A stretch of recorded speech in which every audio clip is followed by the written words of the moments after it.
Thank you, Erica, and thanks to the wonderful team at Paul Mitchell Schools for setting this up to have the opportunity right now with what's happening for us to be able to gather like this.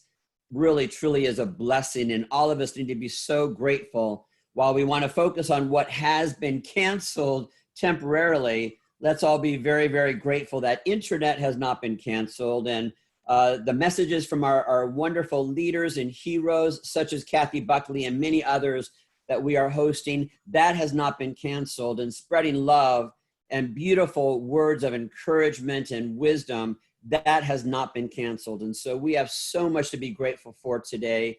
And I am honored to welcome this amazing lady, Kathy Buckley, who I had the pleasure of meeting several years ago because I heard about her. She did a presentation at a local university in Utah where my niece was attending school. And my niece said, "You have to meet this wonderful woman." And you all know me. If I hear about somebody brilliant, of course, I'm going to start hunting them down. I'm going to stalk them. I'm a motivational speaker stalker. And so through Kathy's website, I sent one email and immediately got a response back from Kathy. She said, "Yes, let's get together." She gave me the opportunity to interview her. I showed up at her doorstep, rang the doorbell. She opened the door. She gave me a big hug, and we've been inseparable ever since then. I can go on and on about her accomplishments. Not only is she award-winning actress and comedian, the first deaf comedian, she has been on The Tonight Show. She has done the tour of every major comedy house across the country, been on Entertainment Tonight, The Today Show, Good Morning America. That list goes on and on. She was also on the road with Tony Robbins for many, many years. In fact, I was able to accompany Kathy Buckley on a private little special dinner party at Tony's house a while ago. And so the people that she knows and the people that just admire and adore her, that list goes on. And I am certainly one of those people. Any chance that I have to spend private time with Kathy Buckley or to share a stage with her, which I have done over 120 times, that's absolutely a beautiful, beautiful day for me. The fact that we get this time with Kathy Buckley right now is just so amazing. And I'm hoping that you'll share, if you don't have people on live with us right now, you'll share this link with other people so that they can witness the brilliance of this wonderful woman. So please, without any further ado, welcome Kathy Buckley. Thanks, Kathy. Thanks, babe. Love you. Okay, everybody, we're giving a virtual hug, okay? We got everybody just, I want to wrap my arms around everyone. My arms are so long, and I know I can do it. So I just want to give love to all of you right now. So yeah, yes, it's true. I am hearing impaired. No, I am not deaf. I just don't listen for shit. That's my favorite word. Did you know that? It took me 2 years to learn how to do an SH sound. 2 years. And that was very difficult because see, when you're deaf, you can't possibly hear sound to imitate it. So what they used to do is they would take a candle and they would light it in front of my lips so that I could see when my air was coming out for the SH sound, I would shh, shh, and so I could see the flame move. And because of that, I was able to see that I'm trying to make a new sound. But the problem is whatever you do, when they put the candle in front of your lips, don't take a deep breath in. I learned that 4 different times. I could not believe it. I learned my SH, it was shh. And when they get better, when they want more air to come out of you, they move it further. Because see, when you're deaf, you don't use your voice, so your diaphragm shrinks. So once I learned how to say my SH sound, I got my T sound. I didn't give a shit about the I just went for shit. I love my life. But before they found out I was deaf, they didn't know. See, I was born RH factor, and then a couple years later, I developed spinal meningitis. And doctors told my family, quote, that I would be a slow learner and I would not grow to be any taller than 5'2". I am 6 foot tall. And I was in a school for the mentally slow for 2.5 years before they found out it was just a hearing loss. And they called me slow. In that school, my best friend was a little Asian girl. She was blind. I have no concept of blindness means because my eyes are my life. But every day we would have lunch together. She used to have these great barbecue beef sandwiches, and I'd have these boring peanut butter and jelly. So every day we would exchange lunch. Now, what I didn't realize until I got older, she never saw me exchange those lunches. But then again, I never heard her complain about it either.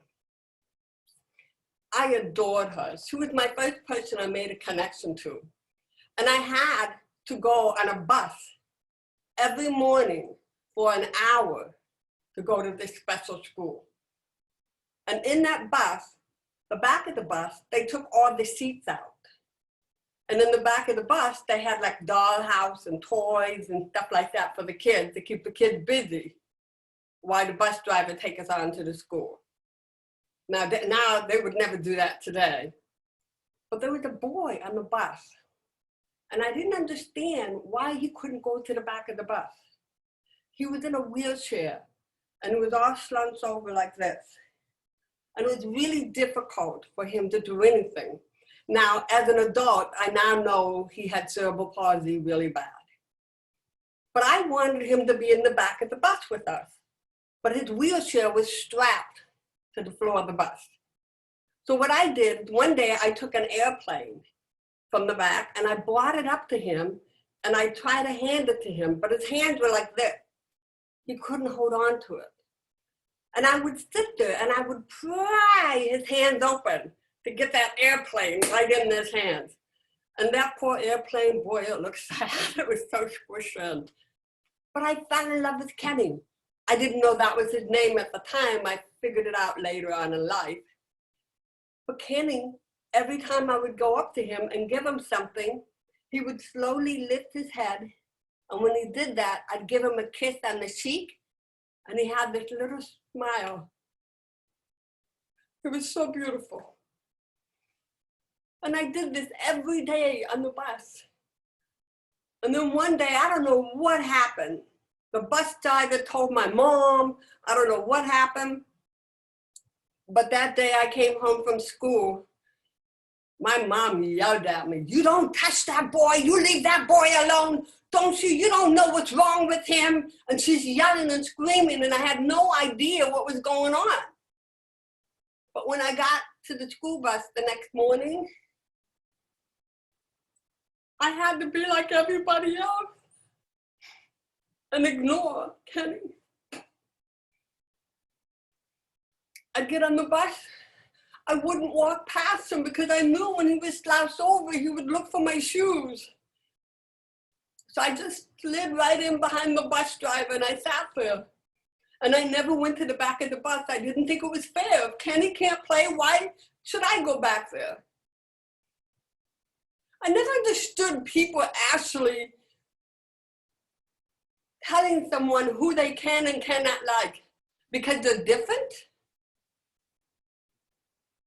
I went to that school for 2.5 years. I was 8 years old when they found out I was deaf. 8 years is a long time to go without language. Without language, you cannot connect. You don't understand love, but more importantly, you don't have a voice to protect yourself. When they found out I was deaf, they put me in another school where I prayed to the high heaven that every child meets a teacher like my Miss Joan Daly. Miss Joan Daly taught me how to talk. No, we haven't found a teacher to teach me how to shut up. Miss Joan Daly taught me how to talk through a balloon. She'd take a balloon, blow it up, tie it in a knot, and place it right here on the throat and chest. And then I put my hand on the balloon and I could feel the vibration of her voice. And she would say apple. Ah, a bell. No, I don't think that's it, Kathy. To put your hand on the balloon. Apple. Ah, bell. I don't understand why you bell along my shore. Because your apple's wrong, my apple's right. I don't like apple. Let's do Nana. And then we would fight. Sometimes I work on one word for 2 weeks and feel the vibration articulated just like her. She was amazing. I loved her. She really was my first person I made that major connection with. She used to tell, there was one other kid in the class, Michael. Michael and I used to have the best time together, but we both had the same hearing loss. And she'd tell us, whoever did their very best at the end of the week, I'm gonna take you out for hamburgers, french fries, and a milkshake. Well, you better believe, Michael and I, we were busting lips. And do you know, every Friday, both Michael and I were in this hamburger joint, having hamburgers, french fries, and a milkshake, looking at each other going, I did better than you. What are you doing here? She didn't want one to be better than the other. She just wanted us to give the best that we had to give. I adored her.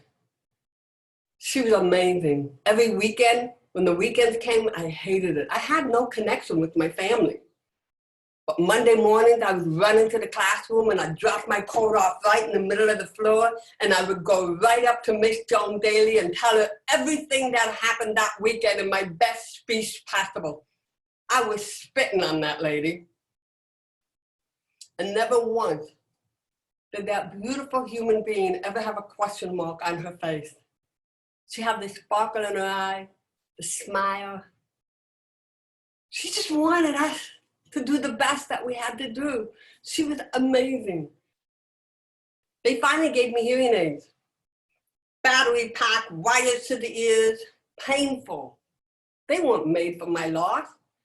And when you're deaf, you can't explain to a deaf child why they have to wear it, especially if it's painful. So I thought I was being punished, but I didn't know what I did wrong. They said, you know what? She's got hearing devices. She's gonna learn to talk. Send her to public school. I had no business being in public school. I stole money, candy, food. I would steal things from my mom's house to take to school to give to the other kids. I don't understand what's going on in the classroom. The teachers would have their back to us as they're drawing on the blackboard. I can't see her lips. Somebody in the classroom talking, I don't know what they're saying. I really don't know what's going on. I graduated from high school with a 1-point average.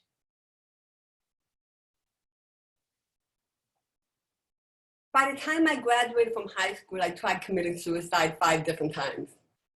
Now, there are going to be some things I'm not going to be successful at. And there is. And I'm grateful every day that I didn't succeed in those choices. I had no dreams, no goals, no ambition. When I finished school, I got a job in a warehouse. I was ticketing merchandise. One day, it was my day off work. I decided to go to the beach, get me some color. It was amazing. I'm laying on a beach sunbathing, and the lifeguard Jeep runs me over. Talk about not knowing what your job description is. The Jeep ran over my face, stomach, chest, side, and back. I was laid up for 5 years. I was in and out of a wheelchair for 2.5 years. They said I'd never walk again. I figured I couldn't hear them. I got up and I left. I think the hardest part is that I died at the scene of the Jeep accident. And I saw life after death. At least I believe I did. You see, I spent the first 20 years of my life looking for 3 things: love, warmth, and acceptance. And if we try to put in a 4th one, it'll be purpose. What's my purpose here? But when I died that day, I got a love that's out of this world. A warmth in knowing that I am totally protected, and acceptance, totally unconditional as I am. And then I was given a 4th gift, a gift that no one gave me in my first 20 years of my life. And that was the gift of choice. I got to make a decision as to whether I was going to go or stay. You know, that experience isn't like, you know how people say, oh, what's it like? You know, it's not like you die and you go to heaven and you see God and you're like, whoa, God, nice robe, lose the sandal. Not happening. It's not a conversation of words. It's a knowing. It was a contentment for me. It was familiar. When I came through, all the way to the hospital, I think the hardest part for me was intensive care. You see, I had internal bleeding. They had nurses and doctors around me with masks on, which means I can't see anybody's lips. The nurse was so cute. She kept coming up to me and said, "Would you like this down your throat?" It was a tube. What would you say? No, thank you. So I did. I'm like, no. She asked me like 3 times, "Would you like the tube down your throat?" Because I was coughing up this black stuff. Did you know that when you have internal bleeding, from the inside out, it comes out black? It looked like tar. Finally, the doctor came in and he saw that I was still coughing up the blood. He took the tube and jammed it right down my throat. And I'm thinking to myself, well, at least she asked. I like her. They had me in intensive care where nobody could come and see me. They had me strapped to the bed because of involuntary movement from the nerve damage. But the hard part was, every day, there was a door to the right of me. And every day that door would open. 5, 6, 7 doctors, residents, people would come in. Now I'm 20 years old. And I'm laying on this bed on my back. My arms are strapped. These people would come in, line themselves up around my bed. They would take off my blanket and my nightgown, and I'm laying there naked. All I can see is eyes. I can't hear anything. They all have a mask. This would go on 3, 4, 5 times a day. Residents would come in. They were learning from my experience. I had tire tracks all over me, my face. And I kept thinking every time they came in, why don't they just look at my face? That's the tire mark. They'll be able to tell it's Firestone or Goodyear. But every day, it got to the point where I would just lay there and I'd watch that door. And as soon as it would open up, I would turn my head the other way. And I'd close my eyes and I would cry while my eyes were closed. While the PD doctors and nurses, they come in and take everything off and they're examining you, they're touching you like you're not human. This went on for almost 12 days. And the 13th day, the door opens up.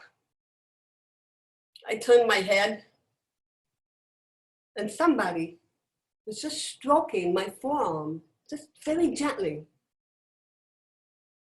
I open my eyes because I'm ready for somebody to grab my blanket and take it off. She touched my blanket and she pulled it up. And I opened my eyes and I looked at her. And she said, "Are you okay?" That was my first pair of lips in 13 days. I didn't know if I was dying. I didn't know what was going on. Nobody took the time to try to explain to me. But I can remember every detail of this nurse's face. This is a little round, chubby face. She had green eyes and thick glasses. I don't know how the hell she saw anything. Strawberry blonde hair. And she just kept stroking my forearm, and it felt beautiful. She said, "Do you need anything?" And I'm thinking, I can't talk. I have a tube down my throat. What am I going to say? But obviously, she can't see. But she said the magic word as she stroked my forearm. And that is, everything's going to be okay. 13 days before I could see somebody say, everything is going to be okay. And when she said that, she went to leave the room. And all I kept thinking in my head was, close the door, lock it. But something happened when she left. I kept thinking about her stroking my forearm, and I kept thinking about my hands and the straps. So I kept wiggling the arm that she kept touching, and I wiggled it out of the strap. And that was the first time I grabbed my own blanket and I held it to my chest, and I thought to myself, this is my body, this is mine. And I tell people who can touch me and who cannot. That door opened up, 4 doctors, residents, I couldn't tell you what they are, to be honest with you, but they all had a white lab coat on. I don't know what my face looked like that day, but boy, they made a U-turn and right back out the door. That 13th day, they put me in the shower. I still had sand all over me. But they saved my life. They saved my life. No, I didn't walk for a couple of years. Had a hard time. I lived on welfare, food stamps. I used to steal cans of tuna fish because people told me fish was brain food. And I have to believe if I eat enough fish, I can get my brain strong enough for my legs to follow through for me. I never thought about mercury poisoning. When I finally started walking, I still had no dreams, no goals. I just kept fighting to stay alive. And then I ended up doing massage therapy. I went to practice schools. Living on $100 a month with $80 for your rent left me with next to nothing. But when I started walking, I got a hold of an old car. And I started driving. I was living in Ohio, and the last thing I wanted was to be there anymore. So what I did is I packed the car up and just started driving. I had no idea where I was going. All I knew is that I wanted to get away from my old life. I lived in my car for a few months in California, took showers at the Santa Monica Beach. I just learned to survive. And then I met a girl, Ann Ablin, and when I met her, she was looking for a roommate, so I moved in with her. And then 2 years later, I found out I had cancer. Now, after a while, you get a little pissed off. I dealt with the cancer, I had the surgery, I had the treatment, did everything I was told to do. And then 6 months later, I get another phone call, Kathy, we didn't get it all. I really didn't know what to do. You see, I spent my whole life trying to stay alive, and something just kept trying to push me down, push me down. How am I supposed to do this? Do I want to do the surgery again? Do I want to fight? I'm all alone. I have no family support. I really don't know what to do. And then the memories came back to me.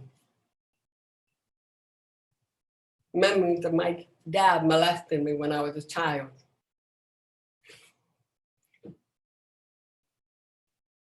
And finally I thought, you know what? I got mad.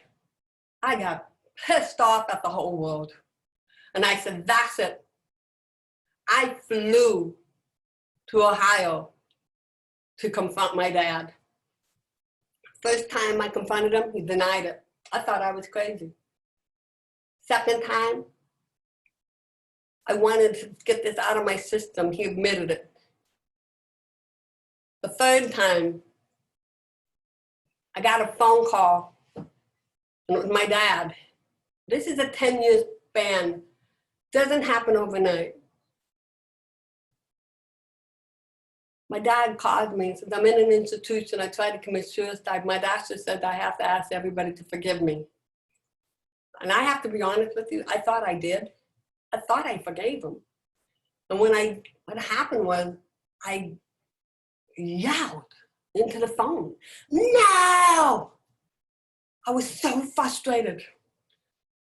And I went. And then I calmed down and I said, look, I will fly to Ohio, but when I get there, you do not hold me, you do not hug me, you don't even look at me. And I will talk with you, with your doctor. See, I confronted him 2 other times. And you know, you can confront the person, you can talk about it, but it doesn't mean it's over with. It takes time and a commitment. So when I went there, and I was so angry with him, and I don't get angry easily. And I was like, what were you thinking? Why did you say the things you were typing? And the doctor's sitting right there, and there was just something about that third party in the room with me. It was no longer our secret. And the doctor said, you can't yell at him. He's suicidal. I go, that's okay, I'd kill him and save him the trouble. Do you know what my dad said? He said, let her have at me. Do you know what happened to me in that moment? I remember the day I died on the beach.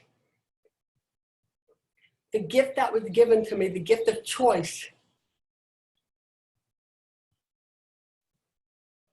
I put that gift to work. And I stood up. And I made a choice in that moment. And I said, Dad, stand up. I'm going to give you a hug. And from here on, when I hug you, from here on out, we no longer have this story. It's done. And I hugged him. And then I said, Dad, if you want a relationship with me on my terms, you may hug me back. And he did. And we had a beautiful relationship for 30 years. You see, the gift of choice is something I want to give you. Look, you got one shot at this gift called life. What are you planning to do with it?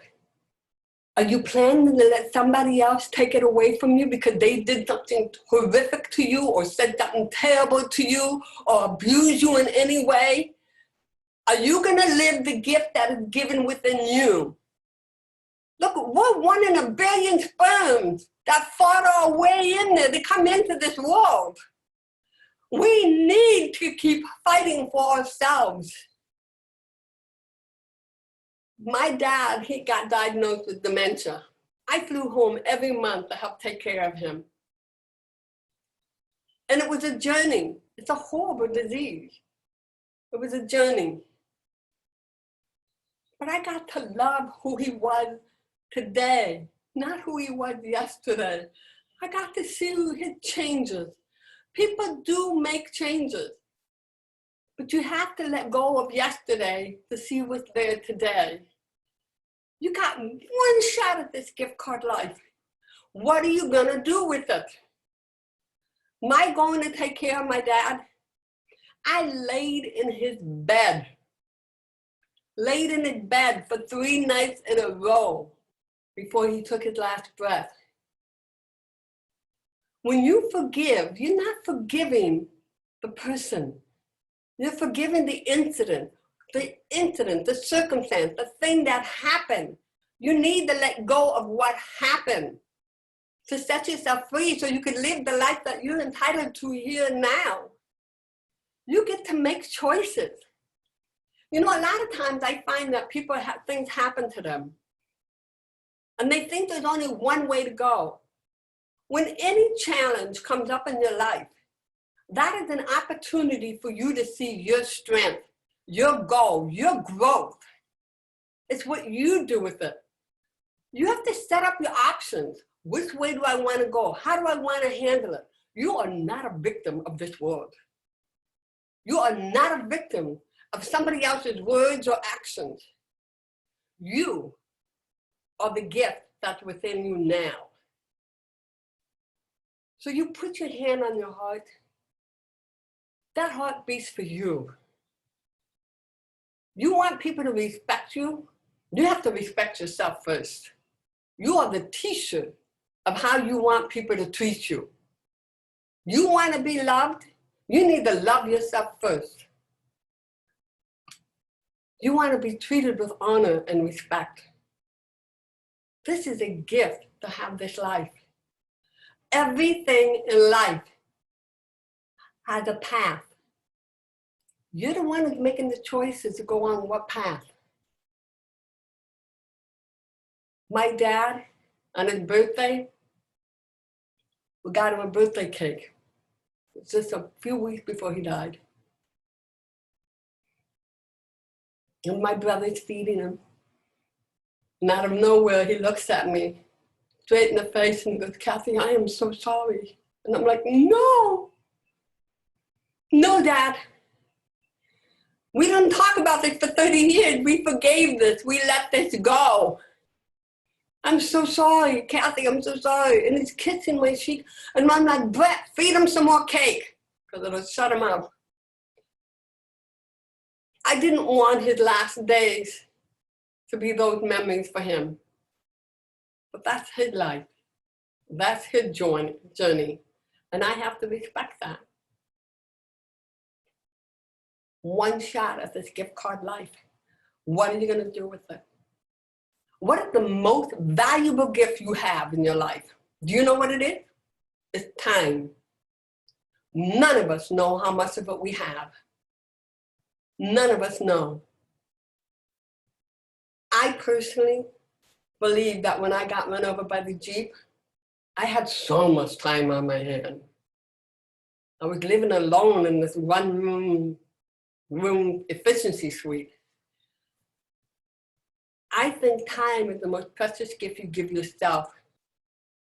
Time to reflect, time to rejuvenate, time to reinvent.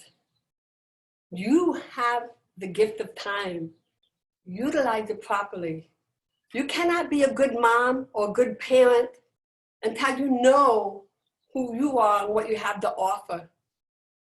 You have to offer what you already have. It's the best way to connect. Communication is important. When you have time to yourself, look, we live this whole life with the expectations of everybody else around us. Whether it's our teacher, whether it's our job, whether it's our family or a loved one, we want to live up to their expectations. I'm asking you to ask yourself, what is your expectation for you? What do you want from you? Got one shot at this gift. I am so blessed and honored that I failed at all my suicide attempts, that I got run over by a Jeep, took a trip home to say hello. You see, everything in life is all about your attitude. Are you gonna make it or break it? Are you gonna succeed or fail? Failing is a great opportunity to succeed, because if you're willing to learn from your failing, you grow. I am grateful that I can see a rose and see every beauty of its shape and color and scent. I'm grateful I take time for the people that I love. Right now, I'm on a journey with my mom. My dad passed, but my mom, we didn't have a good relationship at all. And she had dementia now. Looks like I got something to look forward to if this shit is genetic. But we have a beautiful relationship now, because she's my little girl. And she's a child of God. And no matter how much we clash growing up, I always thought she had to change in order for me to have a relationship with her. But it was me who had to change. I changed my perspective and who she is and my expectations of who I want her to be. I now see a scared little girl who never loved herself. So how can I ask her to give me something that's not there? So you see, we all have to make changes, whether it's relationships, jobs, anything, whatever it is. I don't know how many times I want to just say, you got one shot at this gift called life. What are you gonna do with it? What are your plans? I don't know what we're supposed to do with this video thing. Life is good. Hi, sweetheart. Hello, my darling. Oh, I've been reading some of the comments in the chat box, and 90% of what people are chatting about is that they're crying, that they're me too. And I've heard you speak hundreds of times, and it just makes us all very, very emotional to hear your beautiful words, and especially during times like these. What I try to remind people is that this is just a bump in the road. This is just temporary, but I still get it that what we're currently going through right now is devastating for people on different levels. And what advice do you have for people to help put all of this into perspective, Kathy? That this is just a bump in the road, that we're going to get through this, but the fear that we're dealing with right now, what's your best advice on how we can deal with that? Well, everybody has their own story. You know that. Everybody has their own lifestyle. It's scary times. I'm not working. I can't make a living right now because I need an audience. I didn't know you guys were going to be in a box. And that. But I mean, we all have a story, but it's all in how you want to look at it. It's also your attitude. Have the gift to ask for help. My neighbors are helping me out. We're helping each other out. But I think, let's just say an example. If I'm a maintenance guy and I'm always scrubbing up the floors and stuff like that, or in a school or in a restaurant, whatever it is, most of the time they complain about, oh my God, I got to clean this shit up. I got to do this. I got to do that. And it's always awful. But if you turn your attitude around and say, wow, I get the opportunity to make this a clean place, a safe place, a place where people can gather and celebrate. It's all in how you want to look at it. I personally, this has been a wonderful journey for me. I hate to say it because I don't have this kind of time in my life. With the last 12 years taking care of my parents and that, I can't be with my mom, and it kills me. And it's so funny because I try to FaceTime her and she's like, why do you have gray hair? And I said, because I got lazy, you know. But my suggestion, like I said during my speech, time is the most precious gift you'll ever have. This is a time that you are having. And I know a lot of people are like, I gotta teach my kids. I gotta educate, I gotta be the teacher, I gotta be the parent, I gotta be the nurse, I gotta be the doctor with their kids. But you really get to be with your kids right now. And I'm not saying when you're with your kids, it's not what you're telling them, it's what you're hearing from them. It's what you should be doing, is listening to your kids. This is the best opportunity that kids will ever have with their parents. They won't have this kind of time. Yeah. So you always have to really look at the bright side. I gotta tell you, while I've been home, I've been eating so healthy. I lost 10 pounds. And unfortunately, it was all in my one boob. But that's okay. But I guess that's how I like to look at things. I want to look, like I said, you have options and ways of looking at things. It's all in your attitude. And believe me when I tell you, every tragic, every challenge, every negative thing that comes into your life has a purpose, a meaning, and an opportunity to grow from, if you're willing to look at it with open eyes, open heart, and open mind. Beautiful. Hey everybody, just so you know, there's a Q&A box if you want to post questions that you have. I'm reading some of them as we speak, and a couple of these are kind of similar. Kathy, people want to know, what do you do every single day for your personal balance, for your personal happiness, to keep that passion alive? What does that daily practice look like for you? I know you're in the pool every day. You have a pool, yeah, and you love to be in that pool every day. So I know that's part of your routine. For 5 years, I asked myself one time, I said, what do you want? You do for everybody else. What do you got to do for you? Well, you know, I was swimming in everybody's pools in the neighborhood when they were at work. They don't need to know where I am all the time. So I would be swimming in their pools, but I'm 6 foot tall and I wanted to swim. So I saved for 5 years to put one of those endless pools where you swim in place. It's a small pool, but I get in it every day.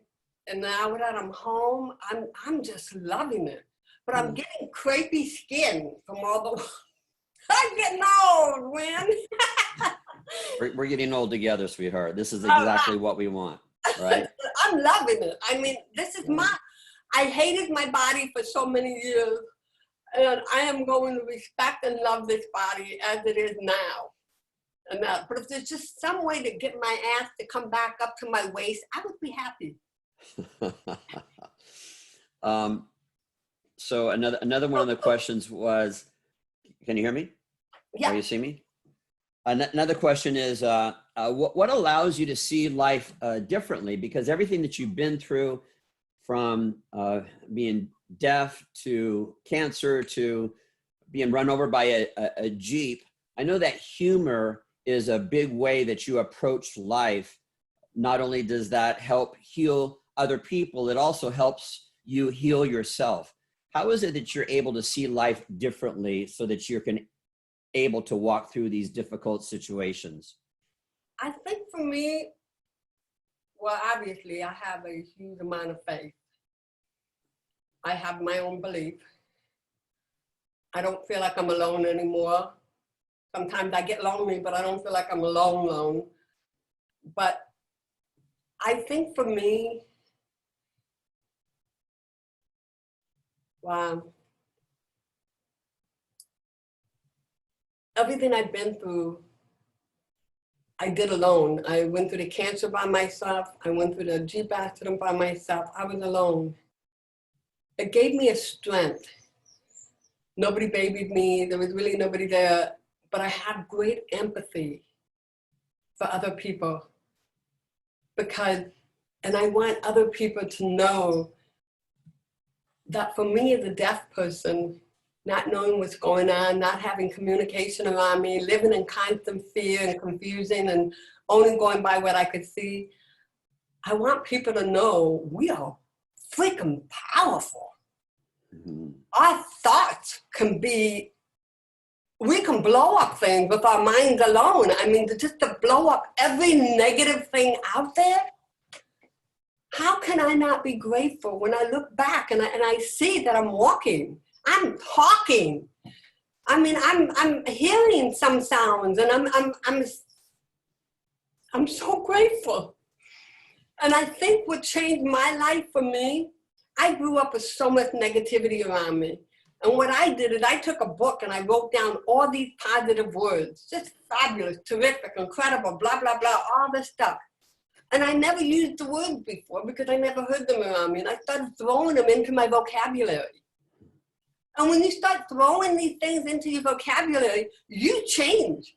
Your state will change. Your perspective of looking at life will change. There is so much to be grateful for right now. Just the fact that we're breathing is a gift.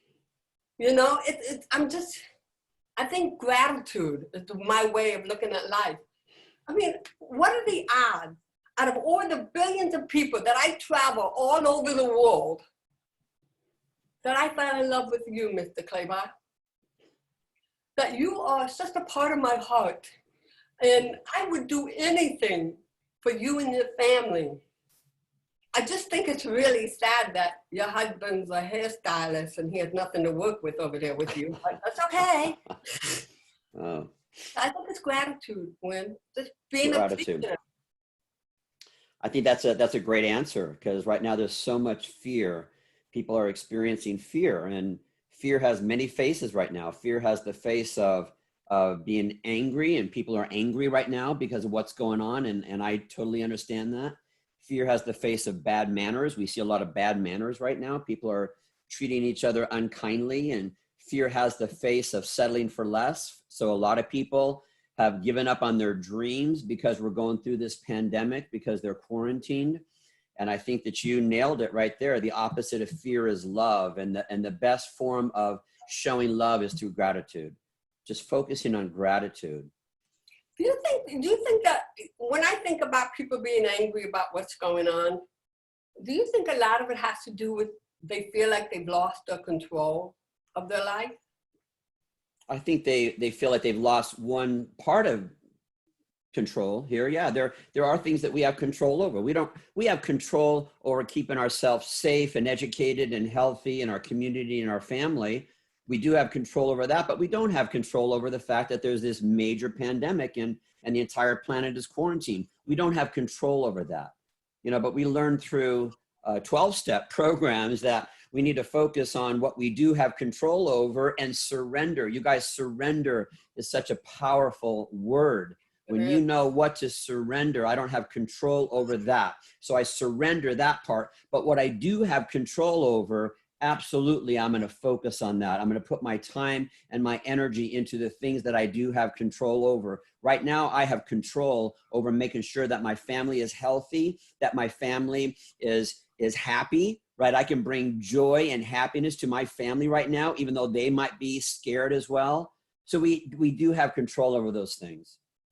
So the fear is really nothing more than the fact that you're feeling helpless in this moment.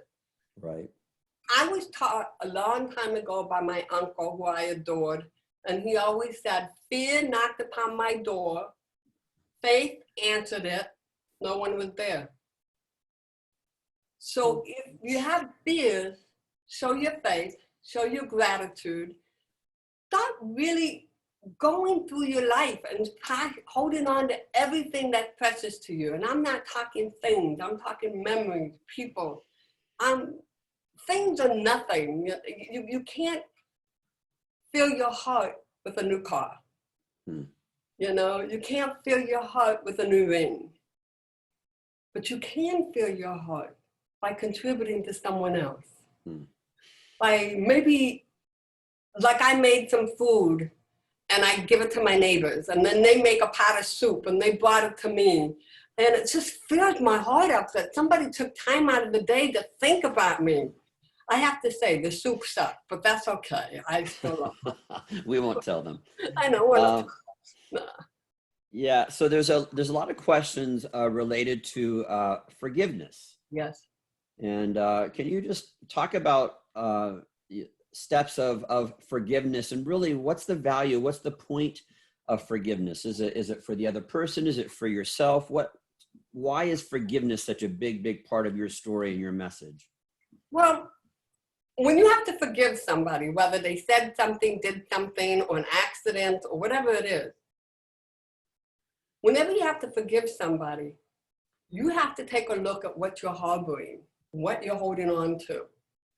So like with my dad, for me, an example, I was taught to hate my body. I was taught that I'm not pretty enough. I was taught that I'm not loving.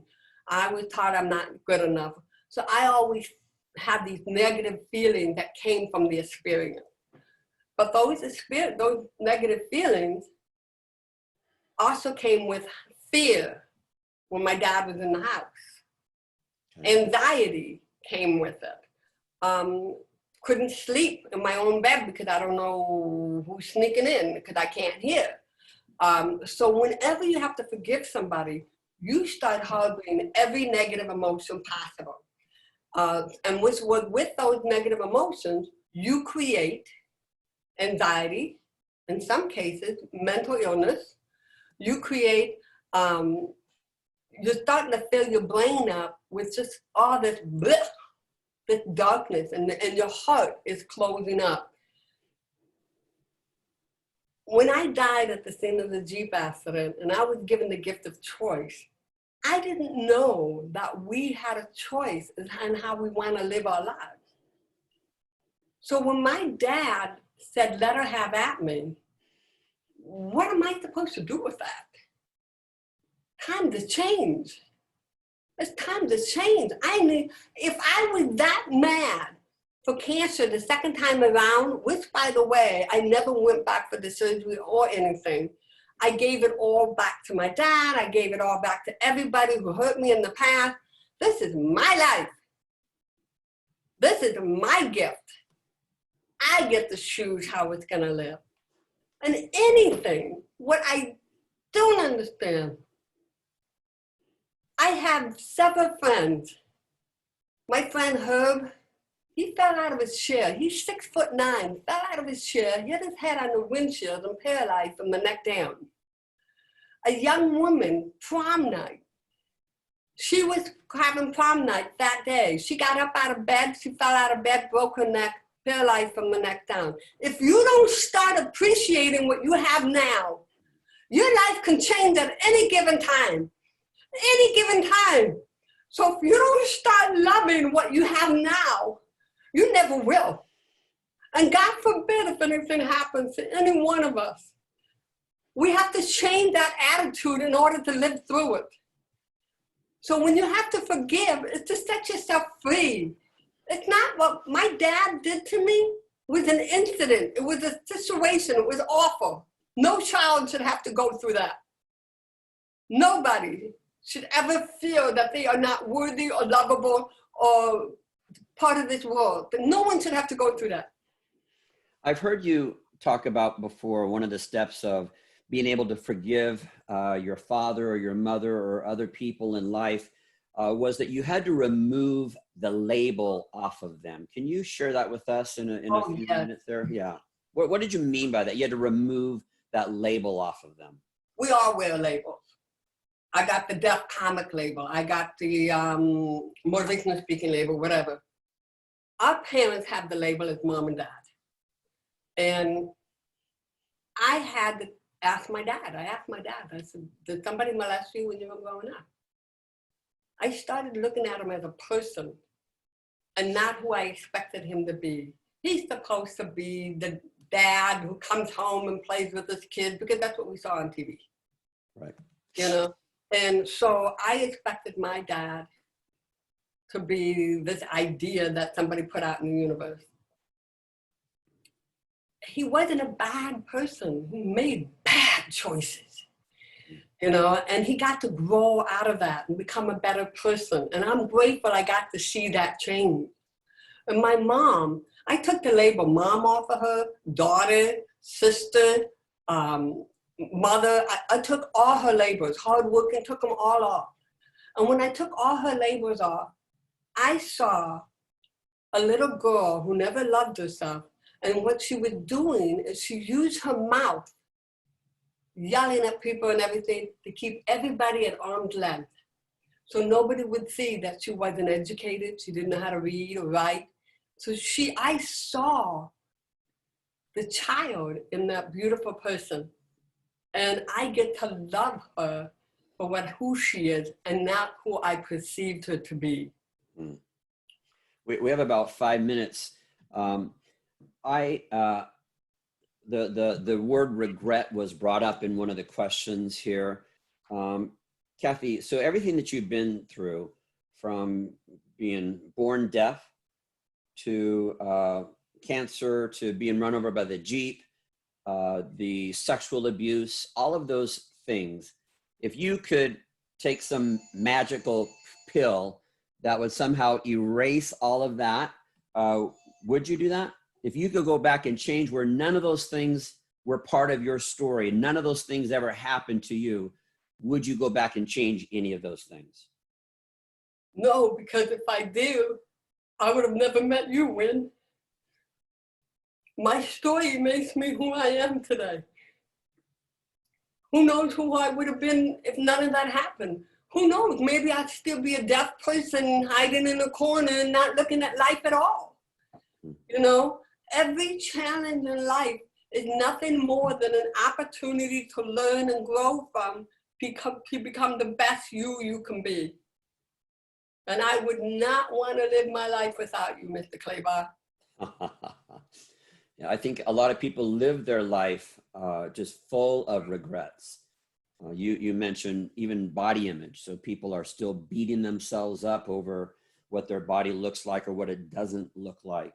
Hey, I did a lot of things to my body I'm not proud of because of the fact that I was taught to hate it. And but even those experiences, wanting to go away or do cutting or whatever it is that I was doing, it was nothing more than a cry for help. Right. Didn't know who to go to get the help. So what's your advice to somebody to start living not with regrets. We've all made mistakes. We all have things that we beat ourselves up over. What's your advice to help people just move beyond that? You mentioned the importance of gratitude. What else do you have for us? When you have to, people have to forgive themselves. You have to remember everything in life is a lesson. So what happens is like, what's the first thing when you have to forgive yourself? What's the first thing you learn? I ain't gonna do that again. That's what this is whole lifestyle span is about, is learning and growing and changing and realizing what works, what doesn't work. You're gonna have regrets.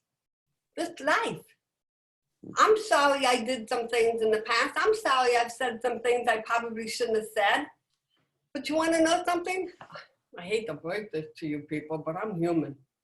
I'm human and I'm gonna make more mistakes. But at least I'm more aware of what I say before I say it. Sometimes. But I think you have to forgive yourself. You have to love yourself. You have to honor yourself. You are the gift that's being presented. And if you don't present yourself to yourself that way, then you're the only one who's missing out. A lot of the questions are related to accepting yourself, not trying to live by others' expectations of us and what other people think that we should be or that we should become. What advice do you have for those who are sharing that sentiment? If I spent my whole life living for someone else, and which I noticed with this pandemic that we're going through, and I had this time on my hand, I didn't realize how much of my life I was giving my mom and neglecting my own needs. Didn't even know I had needs because I thought hers was more important. So I think everyone should have the opportunity to just sit within themselves. You know what I do with people? It's legal. Tell us. We don't know what we look like on the outside. Sometimes I ask my friends, did I misbehave? Did I not say something right? I want to get a perspective of how I look to someone else in my behavior. Because we get so caught up on what's on the inside, but sometimes you need another perspective to see what's going on the outside. And that helps. Well, I can't believe we already have to start to wrap this up. Really, really quickly, you love kids. Why do you love kids so much? And you have this wonderful organization and foundation that you work with. And so we're grateful to say that Paul Mitchell Schools to date have raised and donated $900,000. Yes, God bless you. To your foundation, to No Limits, your school. Why are kids such a big part of your life? Because I think we're all supposed to be kids inside of us. We just played like we're adults and being responsible because we've got to pay bills and, do the job or whatever have you. But the kids let me be kids. Let me be a kid again. I have 14 kids in my neighborhood that call me Aunt Kathy. I keep telling them my name's Barbara. Nobody's buying it. I think the best gift we can give kids is great memories. Playfulness, being in the moment. I love going into their imaginary world, and sometimes I create the imaginary world and they'll come into mine. Sophia and I do that on the phone. It's amazing. It's an escape from the reality of what's going on in this crazy world sometimes. For kids, to me, I know what it was like to be ignored, neglected, and bullied. So I don't want to see that for other kids, especially for deaf children. So No Limits, and I got to tell you, I am so proud of my people at No Limits. We didn't skip a beat. These kids are still staying on cue with their education, with their speech therapy. And I'm just so blessed. You don't like kids. I know that about you, Win. No, not at all. Not at all. You guys should see, if we're on the road and there's a baby somewhere, we both bomb died to the baby. We'll drop our luggage, whatever. You know, it's just because it's like going, I don't know, it's just like automatically going through innocence. It's just beautiful. Yeah. The best compliment somebody can give me is, when you're such a little kid. And I know that sometimes they're not trying to give me a compliment, but my response is always, thank you. I want to be just like a little kid. That's why Kathy and I love being on the road with each other, because nothing is too serious. They've canceled all of our flights for the next 3 days. You're stuck exactly where you're at. We're like, okay, we'll have fun. We'll have fun. That's true. We do. We're just going to play. We're just little kids. We'll make the most of it. It's because we know how to live in the moment. Yeah. We can't control everything. And so if we're stuck in the middle of something, we end up eating twice as much out of boredom, but you know, but it's true. And we're in the moment. This man over here is always working. He's always on the phone calling his future professionals, telling them he's there for them. If you make the dean's list, oh my gosh, he's just so right there. I've never seen anybody so committed to other people like Wynn is to his future professionals.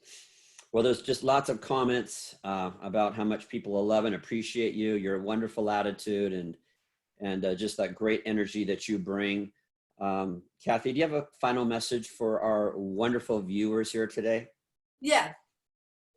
Goodbye. No, I'm kidding. No, seriously.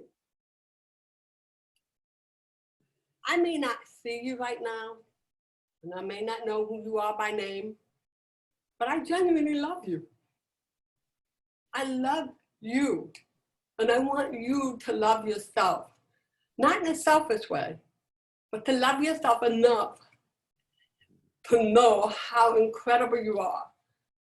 Take the time. Remember, love, honor, and respect yourself. You got one shot at this gift. It's called life. What are your plans? I love you. Thanks, Kathy. You guys, thank you everybody for tuning in, being a part of this. This is not the end of it. We want to have more and more connections with all of you. We have some wonderful speakers coming up within the next several weeks. Kathy, can we invite you back again in a couple of weeks to join us again? I would go anywhere with you. Virtual or otherwise.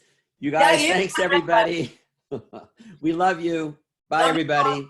Bye.